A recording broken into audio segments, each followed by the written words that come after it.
বন্ধ, সবকিছু চলছে।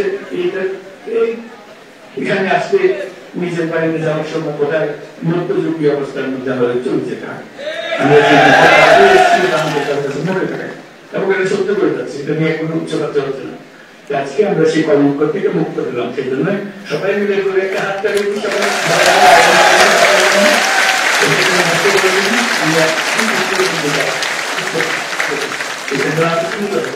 শুরু করুন। এর থেকে আরো সুন্দর ব্যাপার হয় নিরাপত্তার সঙ্গে সঙ্গী যাওয়ার কথা শুনলে মানে যেন ভয় না করে যে কি বিপদের মধ্যে ঘুরতে যাচ্ছি এরকম যেন ভাবনা ঠিক আছে। এখন শুধু নিজেরা যাবো না, এখন বন্ধু বান্ধব বিদেশ থেকে যারা আসবে তাদের সবাই তিনি ওখানে যাবো, ঠিক আছে। এটাকে উৎসব এখানে আমাদের উৎসব করার জন্য সবাই আসবে। আপনাদের সন্ধ্যের লোক সারা আমেরিকা ঘুরে আছে, নিউ ইয়র্ক শহর তারা খুব ঘুরে গেছে কোথায় যাচ্ছিস এরকম যেন না, তারা ফুর্তি করে তাদের ওখানকার বন্ধু বান্ধবদের নিয়ে আসবে দেখাতে আমাদের বাড়ি কোথায়, দেশ কোথায়। এবং যে চট্টগ্রাম শহরে যা পাওয়া যায় না সঙ্গীতে তার থেকে বেশি পাওয়া যায় কারণ আপনাদের সেই সুযোগ আছে। আপনারা যে পরিমাণ রেমিটেন্স পাঠান সেই রেমিটেন্সের একটা ক্ষুদ্র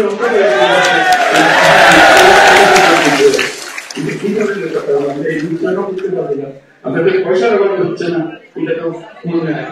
এটা শুধু আপনাদের সেই সুযোগটা যাতায়াতের সুযোগটা করে দিলে সমস্ত দেশে পারবে।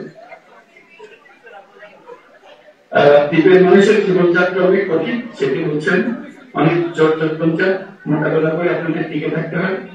আমি এই এলাকারই মানুষ, আপনাদের জীবন আমি খুব কাছ থেকে দেখেছি। সরাসরি গাড়ি চলাচলের কোনো ব্যবস্থা ছিল না, অ্যাম্বুলেন্স না চলার ফলে অনেক রোগী সন্দিক থেকে চট্টগ্রাম যাওয়ার পথে রাস্তায় মারা যায়। কি দুঃখের কথা, কি অসম্ভব কথা যে আমরা এই সম্পূর্ণ জগতে আছি কিন্তু যাতায়াতের অভাবে আমরা নিরাপদে একজন রোগীকে হাসপাতালে নিয়ে যেতে পারছি।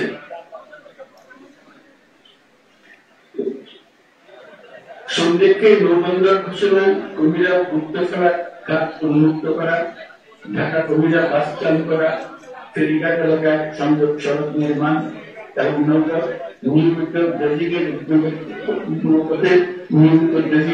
নেওয়া হচ্ছে।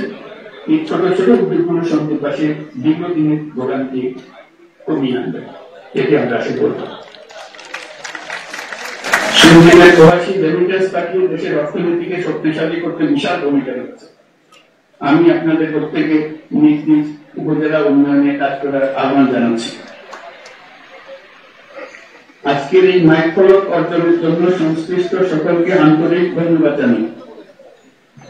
50 বছরেও যে কাজ হয়নি আজকে সেটি খুব কম সময়ে সম্পন্ন করেছেন তারা। ফেরি চলাচল নির্বিঘ্ন রাখতে প্রয়োজনীয় সবকিছু আপনারা করবেন বলে আশা রাখি। এইভাবে ভারসাম্যপূর্ণ উন্নয়নের মাধ্যমে সম্মিলিতভাবে বাংলাদেশ এগিয়ে যাবে এবং সন্দীপ এই অগ্রযাত্রায় নেতৃত্ব দেবে, সেটাই হলো কথা। আপনারা নেতৃত্ব দেবেন, সারা বাংলাদেশের জন্য নেতৃত্ব দেবেন। কারণ আপনাদের তো বুদ্ধির অভাব নেই, আপনাদের প্রযুক্তির অভাব নেই, আপনাদের টাকার অভাব নেই, কৃষির জন্য আপনারা চিন্তা করেন। কাজে আপনারা নেতৃত্ব দেবেন, সেটি আশা করছি সেটাকে যার উন্মোচন হলো। আপনাদের সবাইকে আমার শুভেচ্ছা জানাচ্ছি, সালাম জানাচ্ছি এবং অগ্রিম ঈদ মোবারক জানিয়ে রাখছি। ঈদ মোবারক।